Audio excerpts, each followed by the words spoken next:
What is up, guys? Welcome to Vintage Genetics, where it is all about classic bodybuilding. Yes, I realize it has been a while, and of course I want to upload a lot more videos for you guys, which will happen within the month, that's for sure.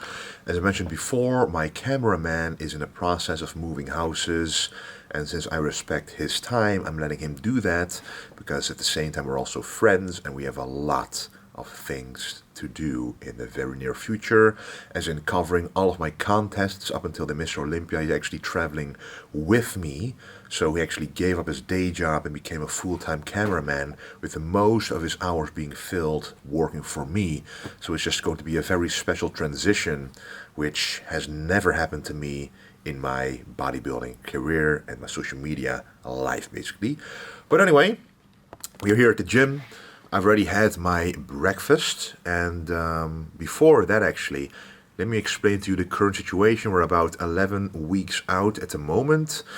Lowest weight of the day, 118.9 kilos, which means I want to lose at least 8.9 kilos before peak week starts to be safe. Below 110, I know I'm going to be too flat.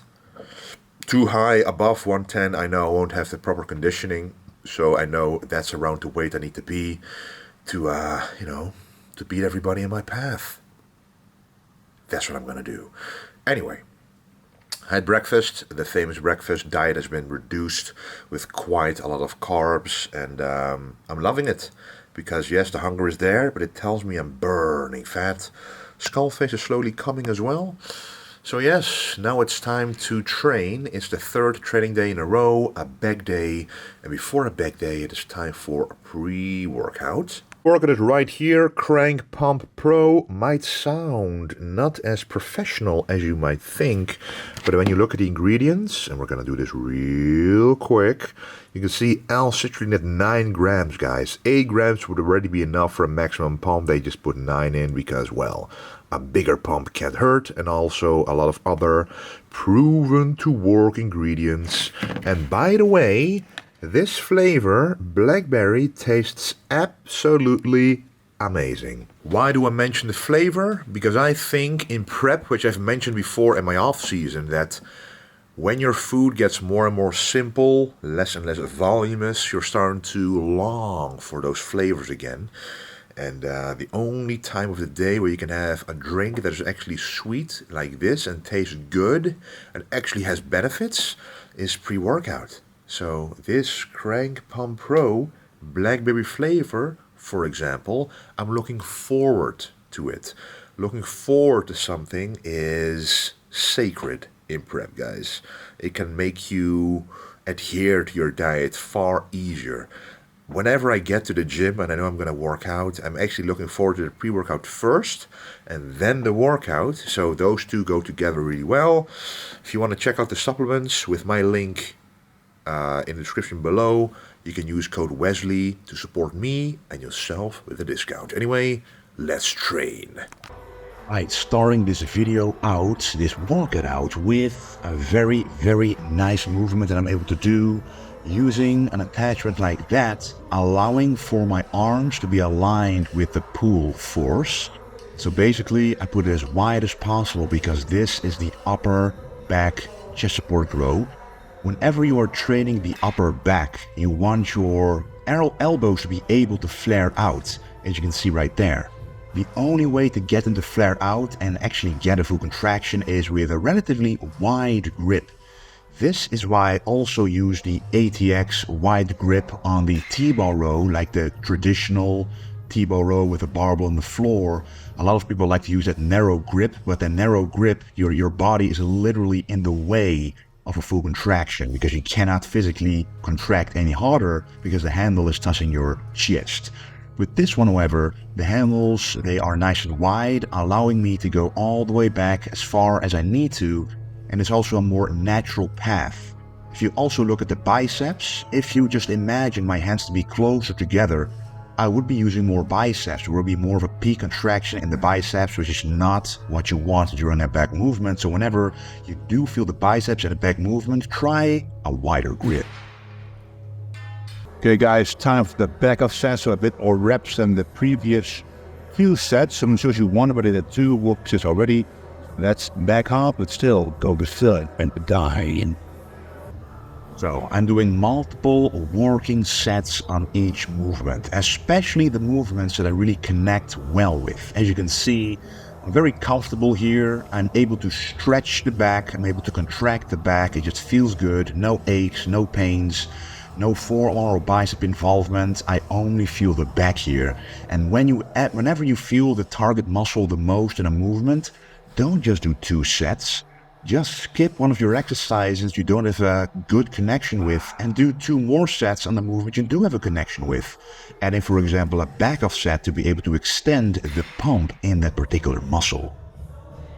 Alright, so this is a special one for which I wanted to take off my oversized t-shirt available on vintagenetics.com. But I'm taking it off for you to see how the back actually contracts during this movement. So it looks like I'm in the same location, using the same bench, the same chest support, but the handles is different. And as I mentioned before, I don't flare out my elbows this time. I actually keep them tucked in. Why? Because I want to target the lower lats, or just the lats in general. You can see with every single contraction, the lats are being contracted right around that Christmas tree area. That is exactly the kind of contraction that you want in that area whenever you're doing a movement like this. And of course, when you're alone in the gym and you get a good back pump, you want to show yourself the progress you're making, because whenever you get a pump in the gym, that's basically the situation you will have backstage before going on stage. So when that looks great, you know that on stage it should look pretty good as well. So posing and stuff like that, you can always practice just a little bit in between sets, not too intense, but just to see what it all looks like. So this is just another one of those sets for the lats, really keeping the elbows close to the body, imagining pulling them to the hips, tucking them into my pockets. That's what you want to think about when really training the lats like this. The next one is going to be a bilateral, meaning 2 heads at the same time, but 2 cables as well, so they both move independently. See the row, which is going to be an amazing movement. I really fit very well in pretty much the entire lower back. It's not chest supported this time, which means that the erector muscles around the spine are also going to get some work in, which I think is important to do in every single back work. At least one movement should be about the erectors as well, because without those it will very shallow work. Anyway, let's go. So this is a special one, another cable movement, but this time without a chest support. Why? Because I also want to keep working on the erector muscles.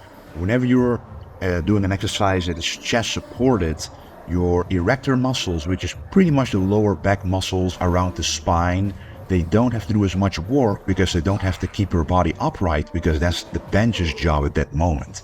So what I'm doing here is truly focusing on that lat contraction, but also focusing on isometrically squeezing and contracting the erector muscles. Isometrically basically means that whether you're going forward or backwards with your arms, that muscle keeps in a contracted state at all times. So the muscle itself, the erector muscle, is responsible for bending over and backwards your spine basically. So here the spine is staying relatively neutral, but it has to stay contracted, because if it doesn't stay contracted, I would bend forward all the way. So that's a great way to train those muscles as well. Don't just only do chest supported movements, because you will lose that erector thickness and it will look like an atomic bomb basically, your back. So the top is very thick and wide with the bottom non-existent. So this is of course a reverse pec deck or a reverse fly for the posterior delts, aka the rear delts. I still like to go nice and high on the volume here per set. So not necessarily doing like 5 sets anymore like I used to do, because the last few sets don't really bring that much more stimulus to grow that muscle. But the few sets that I do, I do with nice and high volume. Why? It's a relatively small muscle, just like the side delts, and going very heavy, all it will do, it will recruit other muscles, stronger muscles that your body deemed more effective and efficient to do that movement. But if it's light enough, you can actually pump a lot of blood in that small muscle, and the more blood is in there, and the better the pump is, the more nutrients go there, the more the cells are swelling up, and the more signaling for muscle growth. If you only do like 8 heavy reps, part of it would go to the rear delts, the traps, the other muscles in the back, the rhomboids.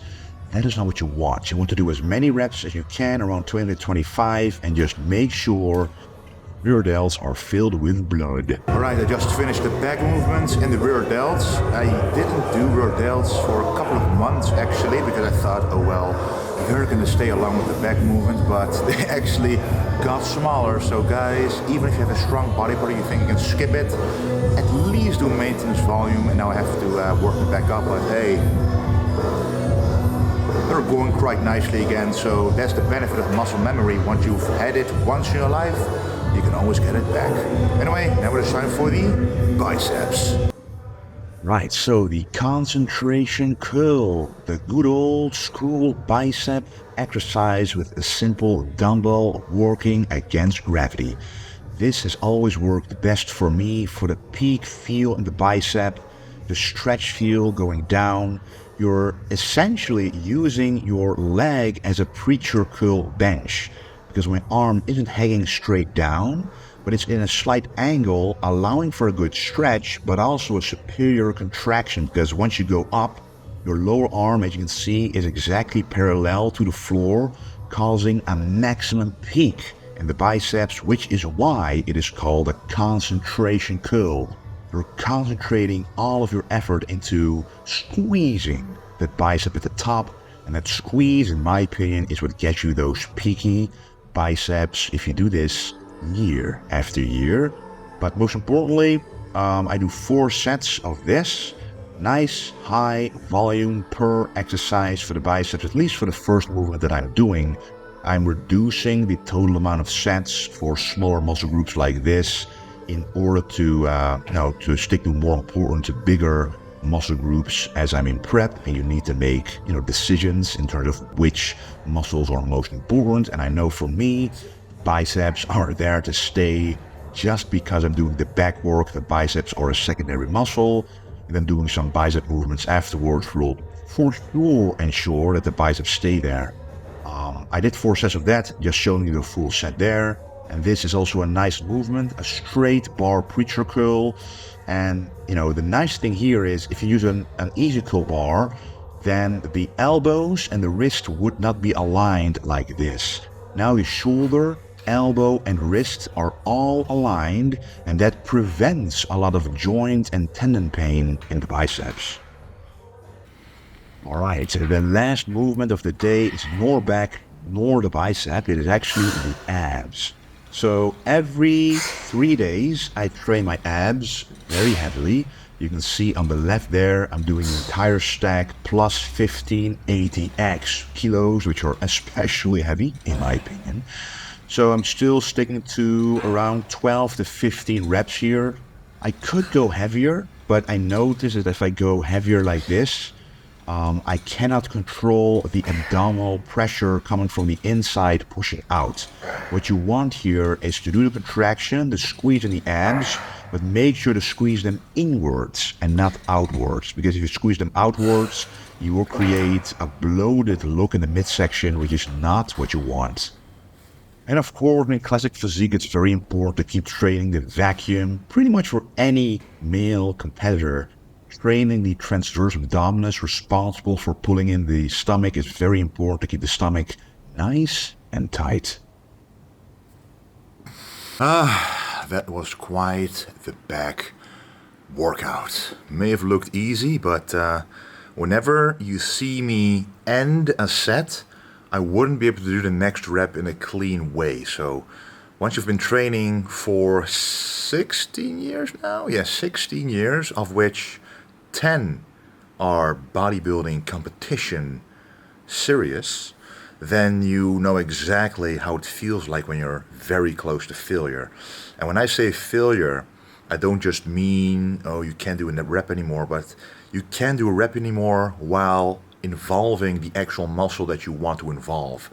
If you saw some of my movements, like the second movement with the bilateral cable lat pull down, it might have looked like that last rep on some of the sets I could have done another one, but then I wouldn't be feeling that mind muscle connection anymore in the lower lats, which is exactly why I'm doing that movement. If I would be doing another rep, I will be using different muscles, which would overlap with other muscles, other exercises, which would increase fatigue and no extra gains for the actual part of the back was trying to work.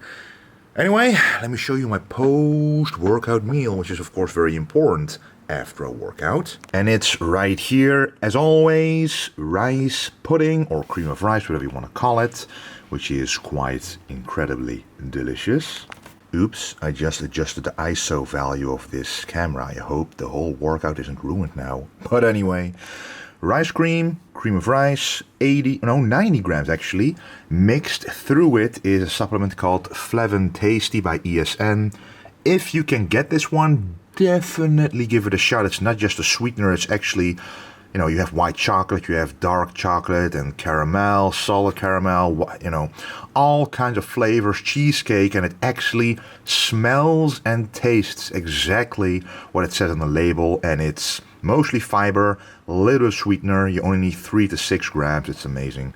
And then on top is frozen berries, raspberries and blackberries, and then of course the whey protein. Now this is a special combination of Pro Series protein complex post-workout. So this is basically a combination of casein and other whey protein kinds. So it's a complex, which means more than one kind of whey protein. And we also combine it with regular designer whey protein. Also a whey complex, but less of a complex compared to this one. This one is supposed to last a bit longer in the bloodstream. This one is a bit faster, but hey, this one gets thicker than this one, so combining it gets a nice thick layer of whey. And ultimately, it's just all whey. Whatever you prefer in terms of taste, flavor, texture, that's what you should go for. Anyway, let's enjoy. Boom, and there we are again the next morning. I want to tell you guys that I actually hit a new low today of 117.9. So I lost a kilo overnight. I'm about to send the pictures and results to my coach, Stefan Kienzel, boss of Outlaw on Instagram. And we'll see how it goes from there. Always got that nice background reminding me of my previous accomplishments. And there's a lot of pictures in here as well when I'm doing cardio about my memories in Las Vegas. All the places I visited with Marley throughout bodybuilding and just our trips together. Very motivating. But anyway, this was the video. Full day of eating coming soon on this prep. Thank you very much for the support. And as I said at the beginning, lots more high quality footage coming.